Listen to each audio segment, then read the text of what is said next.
Muchos creen que la ciencia es la creación de un grupo de iluminados encerrados en sus laboratorios, lejos de la vida real. Yo creo que es todo lo contrario. Nos chocamos a cada paso con el resultado de la investigación científica, con la búsqueda transformada en conocimiento. Esa búsqueda obsesiva y apasionada tiene escenarios, lugares, territorios.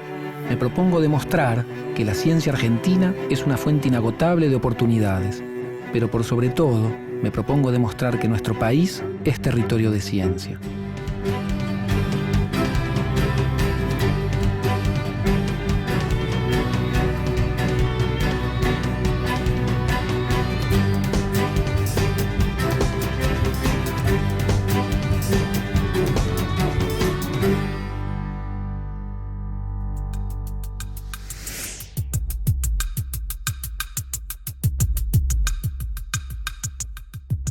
La industria es esencial para un proyecto de país. Para fortalecerla, es necesaria la inversión privada, pero también la planificación del Estado. Los vaivenes políticos y económicos de la Argentina impidieron que las actividades de investigación aplicadas al sector productivo tuvieran un papel relevante. A contramano de esta tendencia, el Instituto Nacional de Tecnología Industrial, INTI, desde hace más de 50 años intenta aportar creatividad e innovación al desarrollo de nuestra industria. Hoy vamos a recorrer su historia. Desde la consolidación de la Argentina como nación, su economía no pudo superar el modelo agroexportador. Mientras vacas y granos se exportaban a Europa, el país consumía bienes industriales que eran importados del primer mundo. A principios de la década del 40, este escenario comenzó a cambiar.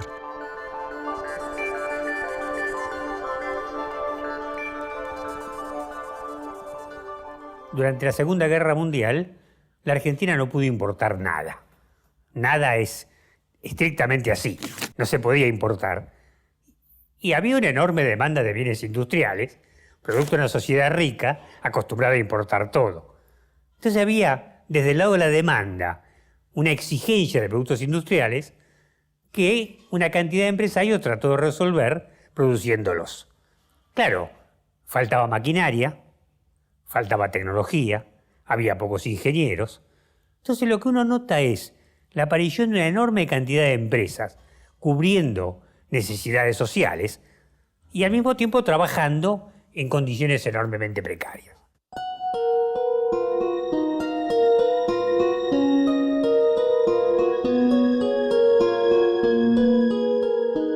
Sobre el final de la Segunda Guerra Mundial, la tecnología ya era un factor económico clave en los países avanzados. En la Argentina, solo el Estado tenía capacidad para reaccionar frente a este escenario. Por este motivo, se crea el Instituto Tecnológico bajo la dependencia del Ministerio de Agricultura. Quizás convenga pensar un poco al antecesor del INTI, que se denominó Instituto Tecnológico y que era un pequeño grupo dependiente de la Secretaría de Industria. No era un instituto independiente y tenía funciones muy limitadas. La estrategia que siguió nuestro país desde mediados del siglo XX, hoy se la conoce como modelo de industrialización por sustitución de importaciones. Esto es, reemplazar con producción nacional los bienes de consumo importados y avanzar gradualmente hacia la producción de las maquinarias necesarias para este tipo de producción.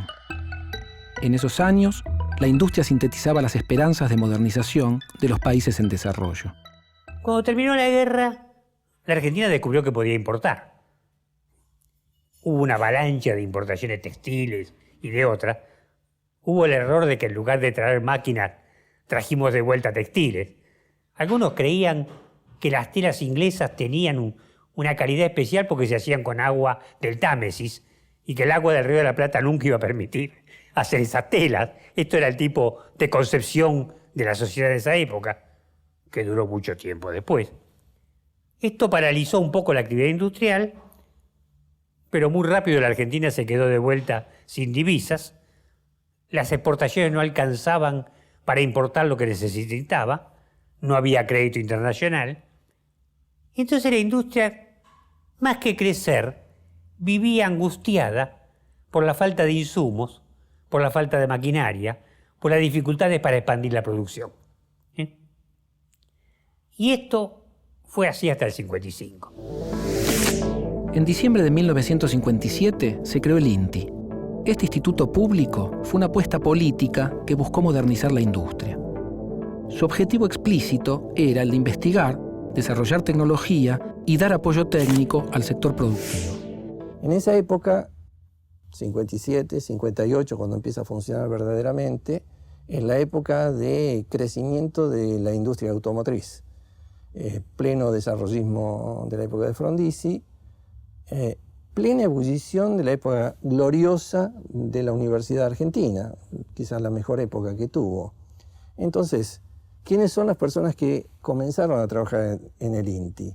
Y muchachos brillantes de esa universidad convencidos de un objetivo a cumplir. Y funcionarios que tenían la idea del desarrollismo, convergieron y eso fue muy positivo. El ingeniero Salvador María del Carril fue designado presidente del INTI. Su gestión duró 15 años. Entre sus objetivos había un componente cultural clave: que la industria nacional comprendiera el valor de la tecnología producida en el propio país. Por primera vez en la historia de la industria argentina se presentan al público automotores íntegramente fabricados en el país, pues los motores son totalmente argentinos, desde el mineral de hierro con que son fabricados, el que proviene de las minas de Zapla. Su fundición se realiza en la fábrica Rixa de Arrecifes y se mecanizan en los talleres IMEMA de Caseros. Del Carril, que fue el fundador del INTI, empujó para darle una estructura muy particular que es copia de estructuras francesas en realidad, en donde de alguna manera hay alguna forma de cooperación entre la industria y el Estado en centros de investigación. Nuestras fábricas, en procura del máximo rendimiento y la más alta calidad, han adoptado los procedimientos del armado en serie. En pocos minutos, sobre una línea de montaje perfectamente planeada, se concreta el milagro.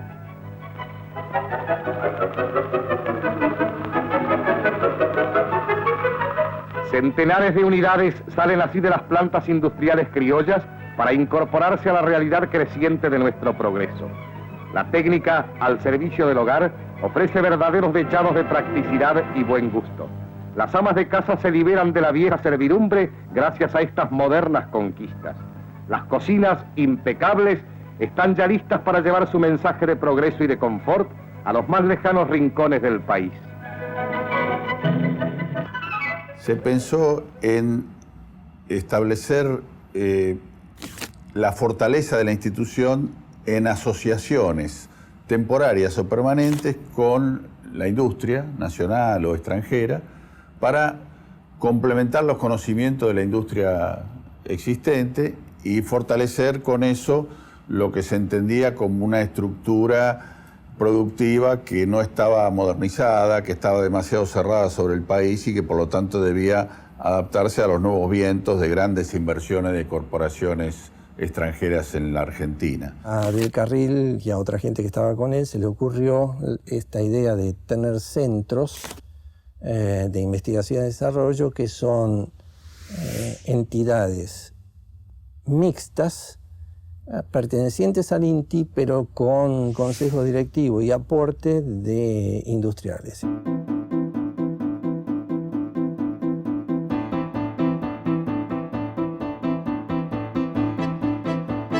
Inicialmente, el instituto estuvo conformado por departamentos centrales dedicados a la investigación básica que sirvieran de apoyo a los centros de investigación. El pilar de la generación de conocimiento iba a estar en departamentos asociados a los conocimientos básicos.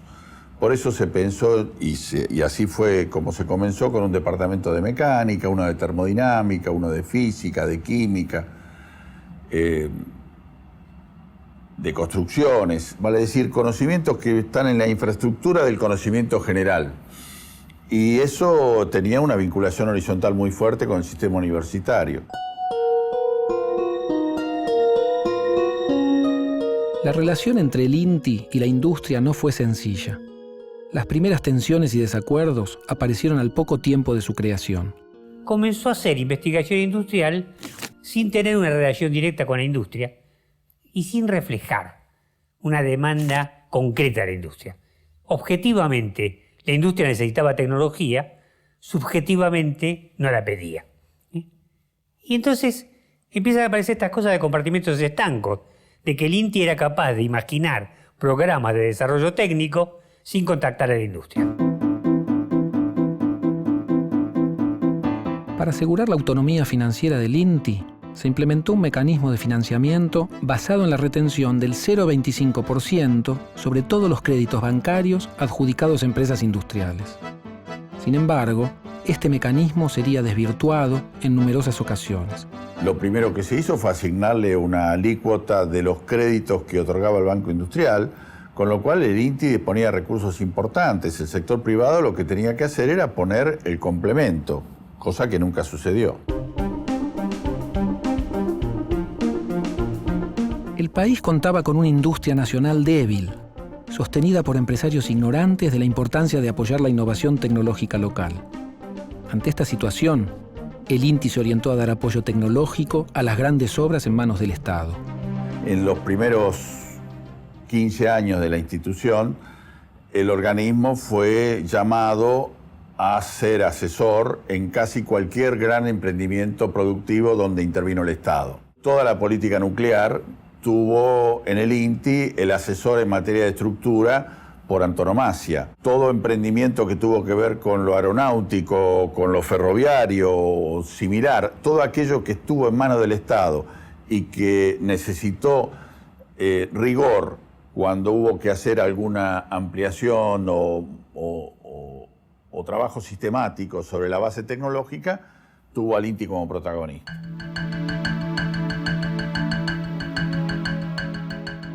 Durante la década de los 60, el INTI estableció acuerdos de asistencia técnica con organismos europeos.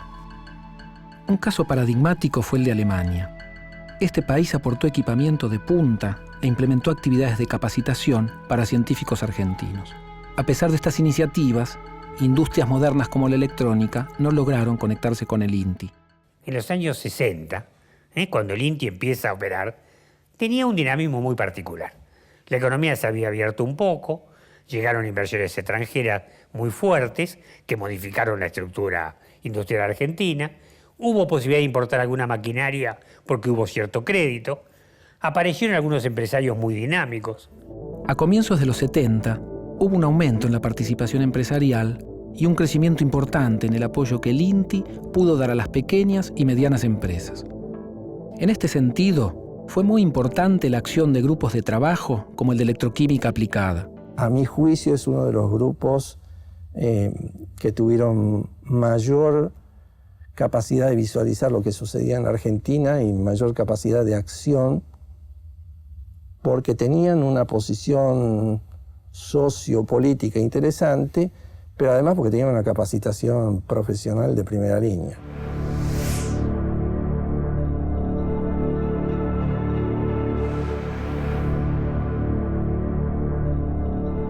Se abre, señores, un nuevo capítulo en la historia económica argentina. Hemos dado vuelta una hoja del intervencionismo estatizante y agobiante de la actividad económica para dar paso a la liberación de las fuerzas productivas.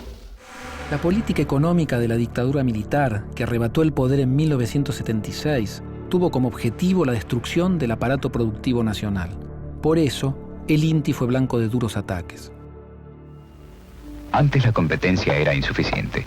Teníamos productos buenos, pero muchas veces el consumidor debía conformarse con lo que había sin poder comparar. Ahora tiene para elegir, además de los productos nacionales, los importados.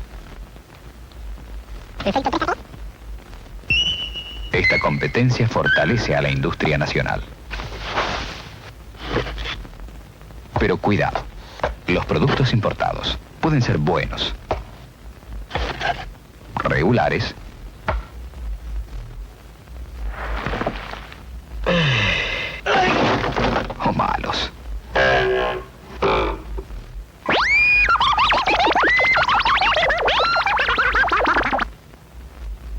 Ahora hay mucho más para elegir. Aproveche esta situación y compare. Martínez de Oz viene con una noción: este país es un país agropecuario y debe volver a recuperar su calidad agropecuaria. Había fantasías, Buenos Aires va a ser como Chicago, uno de los centros del comercio mundial de granos. Está el agropower, así como está el oil power, está el agropower. Y la industria, bueno, la industria es una hermana boba. Digamos, no hay por qué apoyar a la industria. Y hay toda una estrategia que termina erosionando enormemente la capacidad industrial argentina.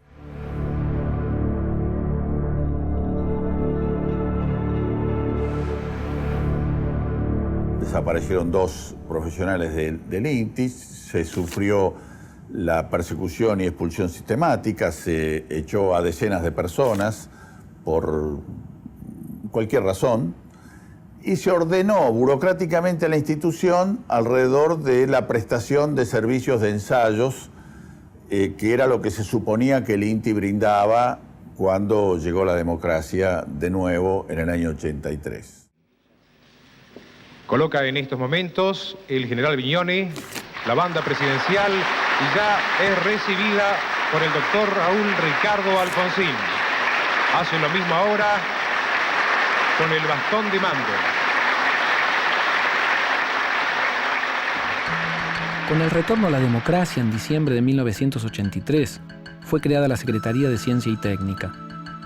Desde el Estado se reconoció la irrupción del problema tecnológico y se concibieron estrategias para conectar a los laboratorios con la industria. Sin embargo, la inflación, la deuda externa y la nueva orientación económica impuesta por la dictadura obstaculizaron estas iniciativas. Vino el gobierno de Alfonsín, que tenía mayor vocación industrial, pero que sobre todo tenía la urgencia de restaurar la democracia y los valores de la democracia y la libertad. Y que en esas negociaciones, en medio de la crisis inflacionaria que vivía la Argentina, dejó la industria para mejor oportunidad, digamos. No estuvo en contra, tampoco podía hacer nada demasiado a favor. Desde el punto de vista tecnológico, tengo que, en mi opinión, habrá otras diferentes, no estaba muy claro para qué iba a servir el INTI.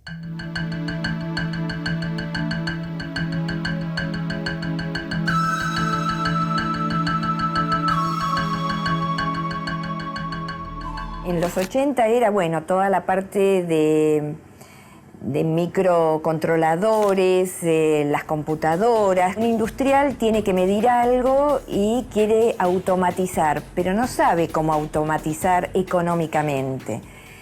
Nuestra área fue el área de los sensores, digamos, los dispositivos que están en contacto directo con las magnitudes que queremos medir.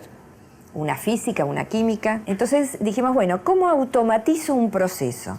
Entonces desarrollábamos los sensores, los hacíamos compatible con una microelectrónica de bajo costo, que lo podíamos meter en proceso y donde después teníamos en forma remota los sistemas centralizados.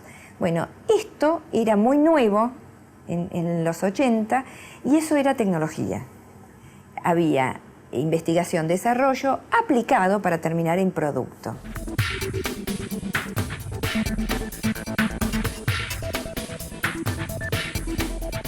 La revolución productiva que hemos puesto en marcha no se negocia, la justicia social no se rifa, la democracia económica no se vende, la estabilidad y el crecimiento no se transan. Lejos de fortalecer la industria nacional, el gobierno de Carlos Menem y su tan anunciada revolución productiva la destruyeron. Con la política de reforma del Estado, la propia existencia del INTI fue puesta en cuestión. Y sobre la caída del gobierno de Alfonsín vino la segunda vuelta de la política de la dictadura. Martínez de Oz dice, los que hicieron la convertibilidad son mis discípulos. Lo dice él, no hay por qué hacer teorías al respecto. Argentina va a cambiar con el esfuerzo de todos los argentinos. Nada de lo que deba ser estatal permanecerá en manos del Estado. Nada de lo que deba ser estatal permanecerá en manos del Estado. En la década del 90 fue un periodo terrible para el INTI. Es un periodo donde Domingo Cavallo intentó privatizarlo primero, luego intentó regalarlo a la Unión Industrial Argentina, y la razón por la que no sucedió es porque la Unión Industrial Argentina se negó a atender los gastos operativos. Se obligó a todas las instituciones a sacarse de encima el 30% del personal. Algunas instituciones corrieron a cumplir inmediatamente con esa exigencia y otras se resistieron hasta las últimas consecuencias. En este criterio de reforma del Estado, la pregunta era ¿para qué sirven los institutos? En 1990, las autoridades del INTI fueron interpeladas en la Cámara de Diputados de la Nación. La cuestión era definir si la institución servía o no servía. El tema era, ¿se cierra o se mantiene abierta?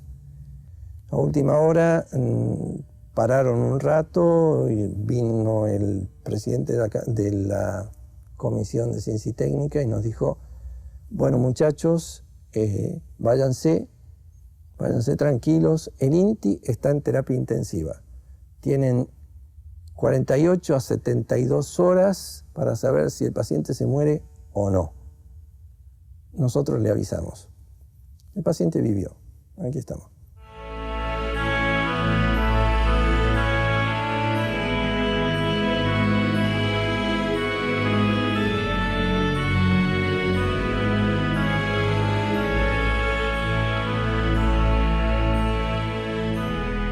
Para garantizar la supervivencia del INTI, muchos de sus científicos buscaron vincularse con organismos del exterior. Los integrantes del Centro de Electrónica, por ejemplo, buscaron la colaboración de la Unión Europea. Logramos crear el laboratorio, logramos acreditarlo, logramos que se nos reconozca a nivel internacional y ahí empezamos a facturar, mientras que el otro grupo de I+D lograba capacitarse afuera. Y logramos que para fines de los 90 la Unión Europea nos apoye con un proyecto de investigación en microelectrónica. Finalmente, fueron estas iniciativas, enfocadas en actividades de investigación y desarrollo, las que le permitieron al INTI consolidar un proyecto institucional que sobreviviera a la crisis.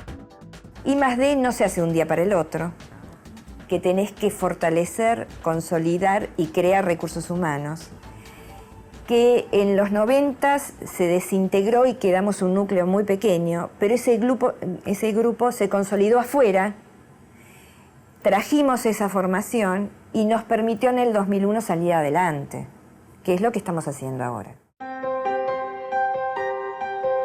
Al presente, el INTI se está esforzando por volver a definir sus actividades en términos de desarrollo tecnológico y de recuperación del sector productivo. Esta reorientación significa, de alguna forma, retomar los objetivos políticos originales. Pero hoy el panorama no es el de los años 60. Después de la crisis del 2001, la economía debe poner el foco en las necesidades sociales. Para el INTI, los microemprendimientos pasan a ser el objetivo crucial. El INTI es un servicio público, ya no es un conjunto de unidades de negocios, de generación y transferencia de tecnología industrial. Y para eso apunta a fortalecer al Estado, que creemos que debe ser técnicamente más sólido, a fortalecer a los más pequeños, nuestro axioma es que los pequeños deben ser más fuertes, a liberar a los consumidores, hablamos de los consumidores más libres, mostrando que puedan tener más opciones, y a conseguir que los ciudadanos tengan más información tecnológica. Si estamos hablando de industrializar el país, no hay forma de hacerlo sin el INTI. Voy a ser un poco más fuerte. No hay forma de hacerlo sin el INTI en conjunto con el resto de las instituciones de ciencia y técnica del país.